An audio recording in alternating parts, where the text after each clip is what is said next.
Hi everybody, this video is sponsored by contribution from Anonymous, and here's her story.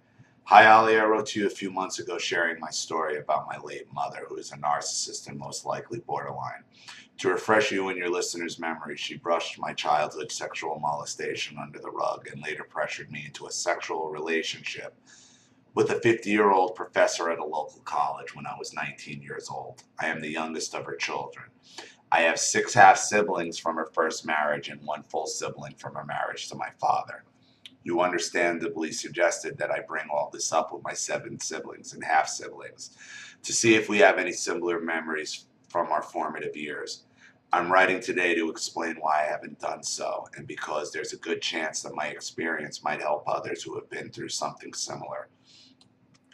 The gist of this letter shows how sibling relationships can be damaged beyond repair thanks to the familial dynamic of parental abuse.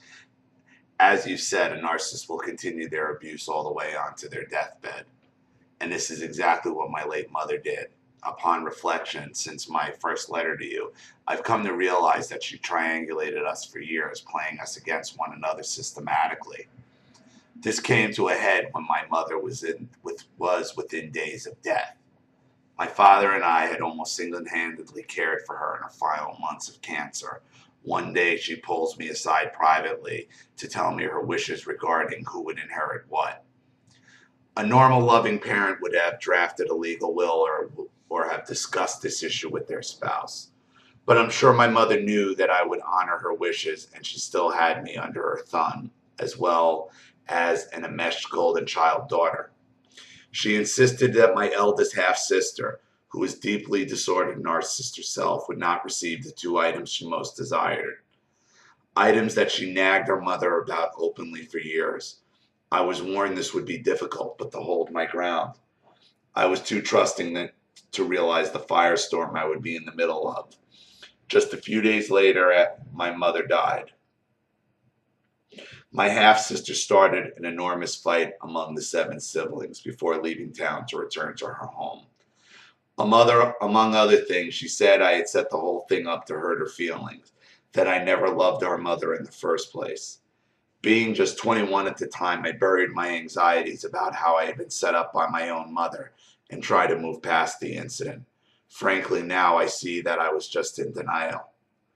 Why didn't your half-sister know you married a 50-year-old? At 19, she would have known that already. She's just a spoiled cunt. A few years later, I decided to write my eldest half-sister and attempt to clear the air and explain the position I had been placed in regarding the non-existent will. I told her that I wanted to begin a relationship with her anew as sisters and adults. I brought up the accusations of not loving our mother and wanted to ensure her that I never set out to harm anyone. Her response was go into full narcissistic rage and accuse me of everything under the sun. She implied that no one in the family took me seriously, that I was a hopeless joke, and that even our mother had zero faith in. As a child, I wavered between being an enmeshed golden child and a lost child as such. I was socially awkward and fixated on drawing, reading, and other solitary pursuits. Our mother likely used this against me despite her outward pride when I won awards for my art. She also made a point of telling me that she was copying the deeply personal letter I had sent to her and mailing it to everyone in the family. Years have passed since that point, and we have seen each other twice, at my father's funeral and at our grandmother's funeral. For most of my half-siblings, I have received non-committal politeness, but not much anymore. In my then desperation to be accepted by the family, I began to reach out to them, sending them cards during the holidays as well as invitations to my wedding not long after. Out of the invitations sent, only 2 responded with cold denials. Nobody bothered to respond to the Christmas cards. I gradually came to accept that only 2 siblings, 1 full and 1 half-brother who were black sheep as far as our mother concerned, cared to have anything to do with me. The ironic kicker that drove home all this truth happened a couple months ago, when one of my mother's golden child half-brothers sent me a friend request on Facebook. This came up out of the blue and I decided to accept it. A mistake, as you can guess. By then, I was already well into my healing from familial and adult narcissistic abuse and figured that he was most likely serving as a flying monkey. But I decided to give him a month to see if he would send a message or post comments. Nothing, go figure. One day I had a good long look at his page and bumped into a set of photos he was tagged in. They had been posted by my eldest half-sister, the same one that caused so many problems after my mother's death. The photos were recent and showed my six half siblings together. One of them commented that another reunion was needed.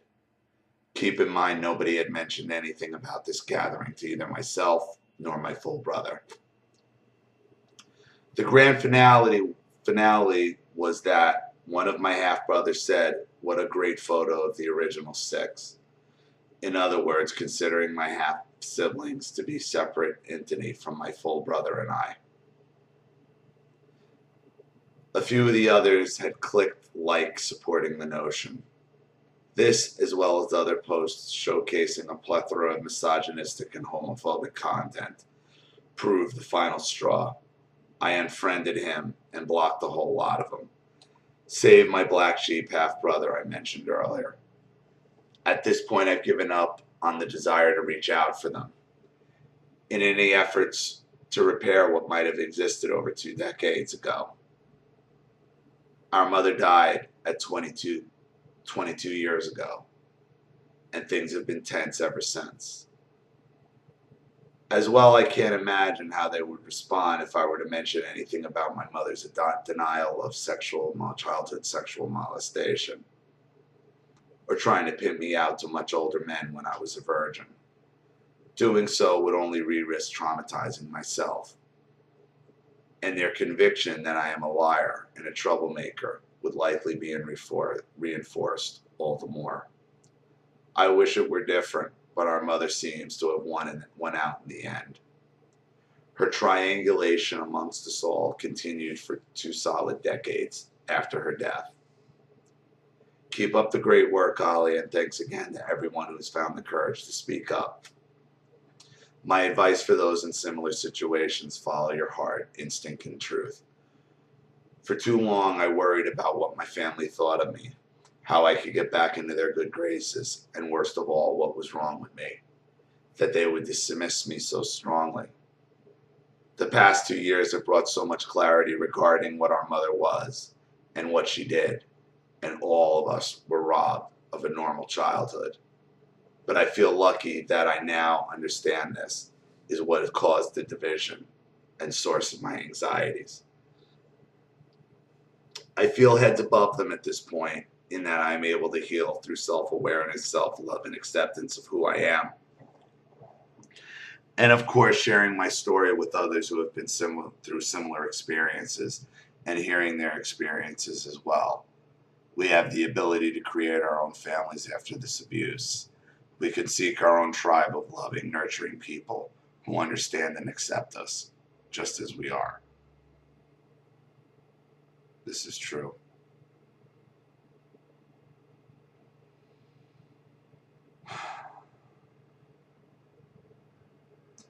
You know, unfortunately, I don't think your half-siblings were ever going to be there for you. Ever. Because if they didn't realize something was wrong, that you were dating, being pushed off sexually on a 50-year-old, I don't remember if you were married to him or it was just a sexual thing. But goddamn.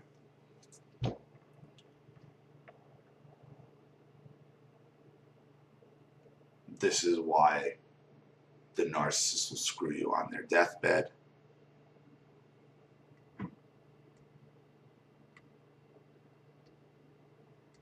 You were friend requested so you would see those pictures. That's why you were friend requested, just to hurt you. Just to hurt you. So screw them. At least now you know. At least now you know. You don't got to waste any more time worrying about it. And there's not going to be a relationship. There never will be. Stick with the scapegoats. Stick to the ones that want you in their life. and you'll be much, much happier. Thank you for your contribution. Thank you for your story. I think it'll help a lot of people. Thank you to everybody watching. Please leave any opinions or advice in the comment section below. And again, if you want your story read on the channel, you have a narcissist you'd like to expose or a topic you'd like me to cover, you know what to do with the PayPal and the email links in the description box. I'll have the video right back to you. It's Dahlia Matthews. Thanks for watching. See you all again soon. Bye, everybody.